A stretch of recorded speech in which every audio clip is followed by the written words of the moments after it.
So here we are in the midst of a pandemic trying to figure out how to engage our students in a virtual setting. And it's not easy. Are you struggling to figure out how to increase engagement with your students in a virtual setting? Today I'm going to share with you 5 activities to increase student engagement in a virtual setting. Stay tuned.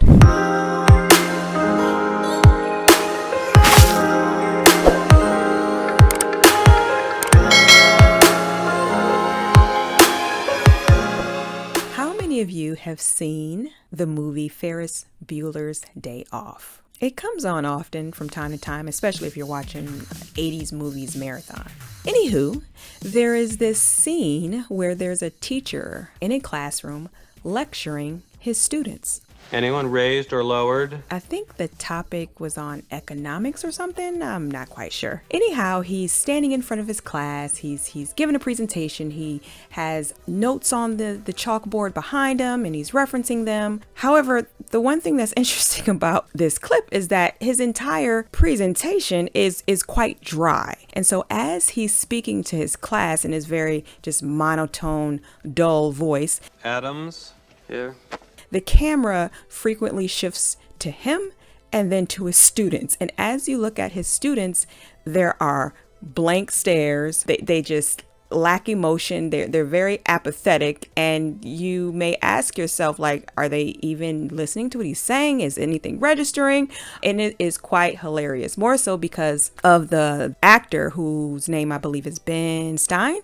He is literally not taking in this feedback from his students, because typically you're supposed to analyze your audience and then based upon, even nonverbal information, you're supposed to make adjustments. But he doesn't do that at all. He continues with this monotone presentation. And as he begins to ask questions to check for understanding, he's like, anyone? I'm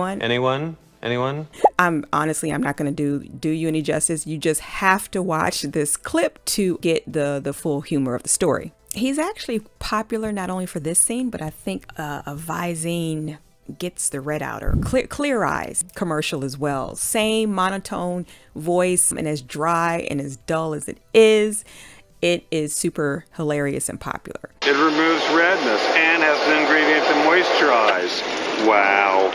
Anywho, I bring this up for many reasons. We've all sat in a classroom as children and even as adults where the spokesperson will present and they will be so dry and they won't modify their presentation to ensure that their audience is engaged. Now, I'm not saying that every day has to be a day where you come into the classroom and you break out your top hat and you get on a table and you start dancing and entertaining your class. If you do that, great. I'm sure that will increase engagement in your class, but not many of us have the time, energy, or talent to do that. But not to worry. I've actually tested out a few activities that I myself have found to increase student engagement in a virtual setting. So I'm going to share them with you at this time. Activity number 1.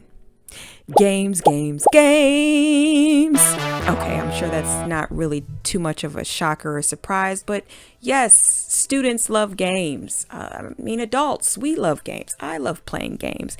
And there are a couple of websites that you can go to incorporate these activities into your classroom. 2 in particular that come to mind are Kahoot and Jeopardy.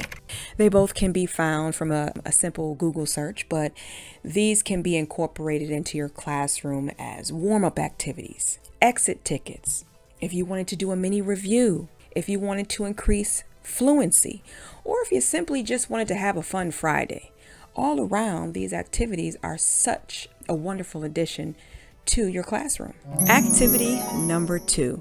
Okay, this might be a stretch for some. Cooking demos.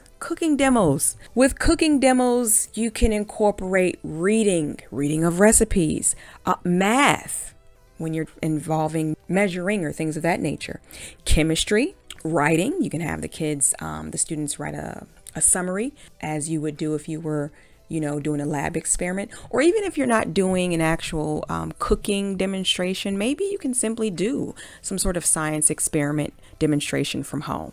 Those are really engaging, and students always want to see the final outcome. As a matter of fact, a lot of people in general seem to watch food videos online for various reasons, but I'm noticing on YouTube they seem to get a lot of views.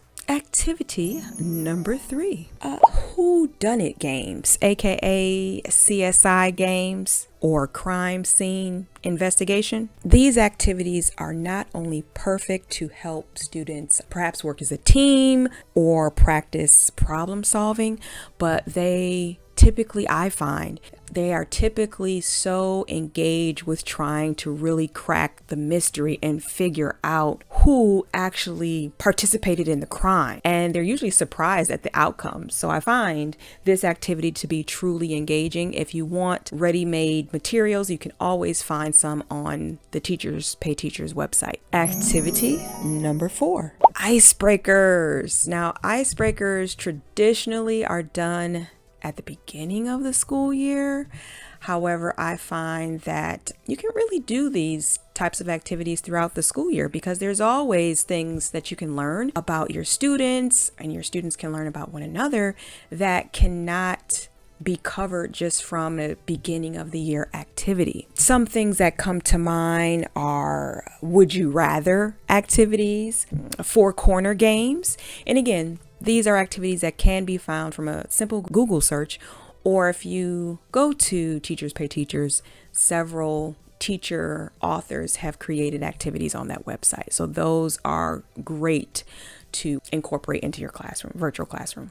All right, and last but not least, activity number 5, pixel art. Now, pixel art is quite new to me, and maybe I've only discovered it because I've been teaching virtually, but it's been a blessing in disguise. I found this to be helpful for a group of students who traditionally have an interest in art. And since, we aren't in an art classroom, creating pixel art projects or completing pixel art projects have been a blessing, a complete blessing for these students who like to create images online. And for those of you who may not know what pixel art is, it's just a form of digital art created through the use of software. I've seen many teachers create pixel art using PowerPoint or even Google Slides. Again, if this is something that you do not know how to create, you can find ready-made activities on Teachers Pay Teachers. If you are interested in creating your own pixel art activities, you can Google tutorials that are on YouTube. One of the reasons I find this tool or this type of activity to be phenomenal for students is because, yes, on the one end, they're able to create this digital image that they will admire. However, for teachers can actually tie in academic content. So you can actually have students practice on a skill where they are answering a certain number of questions, we'll just say 10 for example, and as they answer each question, a portion of their pixel art image, if they answer the question correctly, will start to unveil itself. So it's like you start to see missing pieces of the puzzle start to connect and come together so that hopefully in the end, if they answer all 10 questions correctly, you'll see the complete picture of whatever, the image is that was selected. So there you have it, folks. Those are my 5 activities to help increase virtual learning for students. If you have any activities, engaging activities that you'd like to share, please feel free to drop them in the comments below.